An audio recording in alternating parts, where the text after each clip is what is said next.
চাটা, 2 দিন আগে এই মেয়ে কট খাইছিল না? হ্যাঁ দাদা, এই মেয়ে তো চকলেট।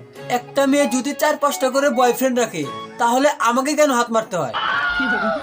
না মানে আমাকে কেন সিঙ্গেল থাকতে হয়? আমি সিঙ্গেল। না না না দিদি, তুমি সিঙ্গেল না, আমি সিঙ্গেল। আমি সিঙ্গেল। 2 দিন পর পর মানুষ যেখানে জুতো চেঞ্জ করতে পারে না, দিদিমণি 2 দিন পর পর বয়ফ্রেন্ড চেঞ্জ করতেছে। বাজান দেখতে হবে না, দিদির আবার চামড়ার ব্যবসা রয়েছে। তো আসো আজকে এই চকলেট মামুনির পর্চার দেশে তালি বাজিয়ে জন্ডিস ছাড়াবো।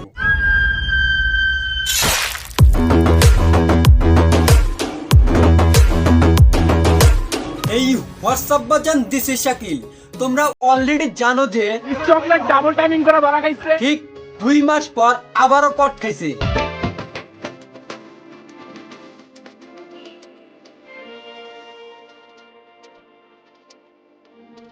আমি সিঙ্গেল। এই কেউ আর মুখে পাঠার পিছে 2টা গুঁজে দে তো। দিদি আমাদের আমি সিঙ্গেল ওয়ার্ডটা ইউজ করতে করতে তার মুখের অবস্থা এমন হয়ে গেছে যে বাথরুমে গেলেও বলে সিঙ্গেল। পাট খেতে গেলেও বলে সিঙ্গেল। বয়ফ্রেন্ডের কাছে গেলেও বলে সিঙ্গেল। ওহো, আপনার সিঙ্গেলের পরিমাণ এতটাই যে বয়ফ্রেন্ডের সামনে যা বলতেছেন। আমি সিঙ্গেল।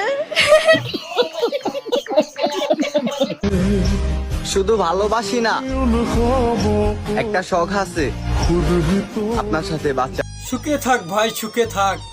অন্তত পক্ষে তোদের ভালোবাসা দেখে আমার ধন না মানে আমার মনটা ভরে গেছে, কারণ অন্তত পক্ষে তোকে বাথরুম কাঁপাতে হচ্ছে না। ভাই, ও তো প্রেম করছে, হাত মারছে না। আরে পাগলা, এই একই আমি আপনাকে জঙ্গলে থাকা জন্তু জানোয়ারের সাথে তুলনা করে অন্তত পক্ষে ওইসব প্রাণীদের অপমান করতে চাই না। বুঝলাম না। বুঝবাও না। would like to take notes while I take totes. দেখো ভাই, বাথরুম আসে শুধু কুকুর না, এরাও খুব এক্সাইটেড। দেখো না, দেখো এই মেয়ে কি বলে। নমার আকাশ ছোঁয়া কেমনে যে ছুঁ। কেন দিদি, বয়ফ্রেন্ডের বান্টু নিয়ে? এখন আপনি যদি মিস চকলেটকে বলেন আপনার বয়স কত, তখন সে বলবে বয়স মাত্র। দেখে মনে হচ্ছে নিচে চুল গজিয়ে আফ্রিকার জঙ্গল হয়ে গেছে, এর নাকি 5 বছর বয়স। এইটা কি বিশ্বাস করার যোগ্য?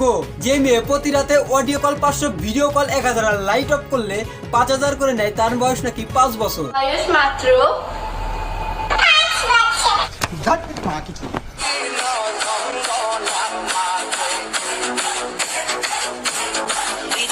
ওয়াও, এর কি সুন্দর হাসি! এর হাসি দেখে তো আমার হাগু চলে আসছে।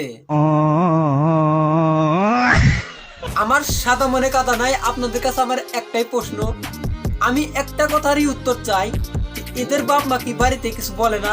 এই যে 2 দিন পর পর কেলেঙ্কারি গুলো হয়, এগুলা কি তারা দেখে না? তারা কি শোনে না? দেখো ভাই, উঠতি বয়সের মানুষ একটু ফুর্তি করবে, এটাই স্বাভাবিক। কিন্তু ফুর্তি করতে করতে আপনারা জীবনটাকে এমন বানিয়ে ফেলছেন যা দেখে আমার কিছু বলার নাই। শুধু আমার একটা কথাই বলার আছে, যার যার লাইফ নিয়ে শেষে মনে মারাগা। সো গাইস, এই ছিল আজকের ভিডিও। যদি ভিডিও ভালো লাগে, ভিডিওতে একটা লাইক দিবেন, কমেন্ট করবেন, শেয়ার করবেন, আর চ্যানেলটাকে যদি সাবস্ক্রাইব না করে থাকেন অবশ্যই চ্যানেলটাকে সাবস্ক্রাইব করে রাখবেন। দেখা হচ্ছে নেক্সট ভিডিওতে। ততক্ষণ পর্যন্ত ভালো থাকেন, সুস্থ থাকেন।